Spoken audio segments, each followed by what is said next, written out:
obviously we had a few looks, they had a few looks, and obviously we'd like that one back. A little bit of talking would probably be good, but yeah,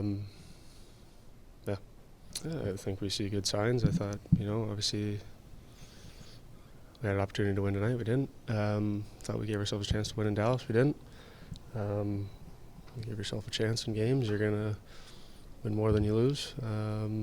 If you are playing the way that we know we can play, we just haven't seen it enough. I know every pro athlete hates losing. I don't know that any pro athlete hates losing more than that guy. And you can tell he's frustrated. 2-goal effort from him. They still don't get it done. What did you see? I love what Connor McDavid said there, though. He said, there's times in the decisions you make. They did play well enough to win in Dallas. They did play well enough in this game to win. But a couple of things have hurt them in these last 2 games that have had them fall on the wrong side of the game.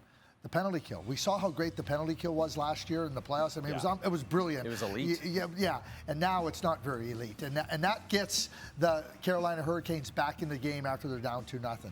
Then decision making. And Evan Bouchard, you love his initiative. It's not the right decision there. There's not a lot, and you got to make that play and understanding that you got to make the decision trying to understand what are my chances of getting to that puck. Yeah. And there was no chance for him to get there, and now it just creates all kinds of vulnerability. Interestingly enough, Connor McDavid said maybe talking a little bit more. I thought that was an interesting comment. It wasn't, because really what he's saying is like, stay or go. His players will go, or stay.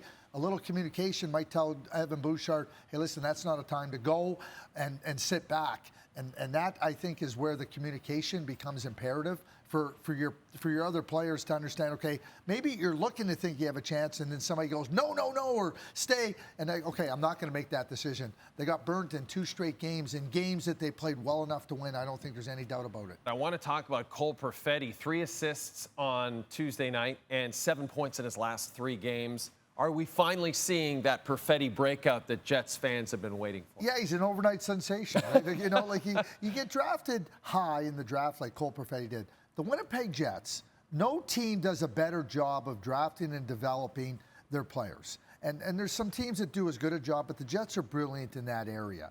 But they're also patient, which is a big part of development. And so Cole Perfetti, like a lot of their players that are homegrown and draft, they come into the organization and then, they put them down and they season them a little bit in the American Hockey League. Then they give them some taste in the National Hockey League. Then they give them a little bit more of a taste. Last year, Cole Perfetti had to step in because of some injuries and had some time, and then he was out of the lineup.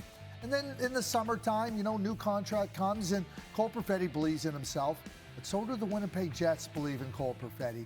But they set you up for success. They get you ready to come in and produce. And that's what you see. So when you ask me, is he finally realizing it, it doesn't happen overnight. It doesn't happen with the snap of a finger. And the Winnipeg Jets, as much as players want to get there yesterday, the Winnipeg Jets says, not only are we going to be patient with you, we'll get you there ready. Because the NHL isn't about getting there, it's about getting there ready.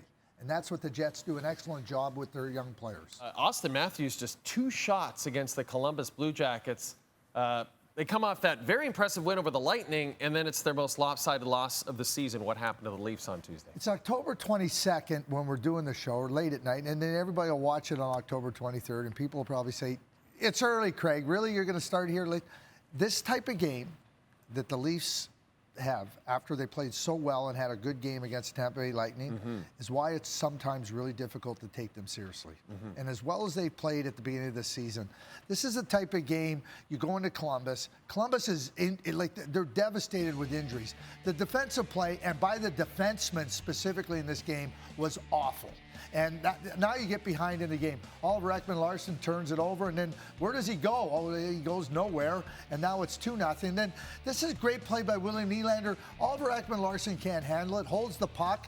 Now they decide to play down. Now Jake McCabe decides, I'm going to go chase down the ice. He can't get there. Now it's just a disaster going the other way, and this makes it 3-0.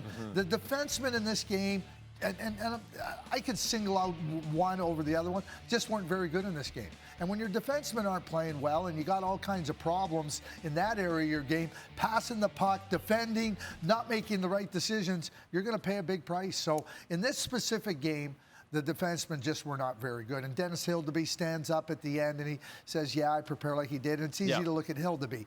When you have players playing in front of you like that, I don't care who you are, you're going to have a tough time in the net. And that's exactly what happened to the Leafs.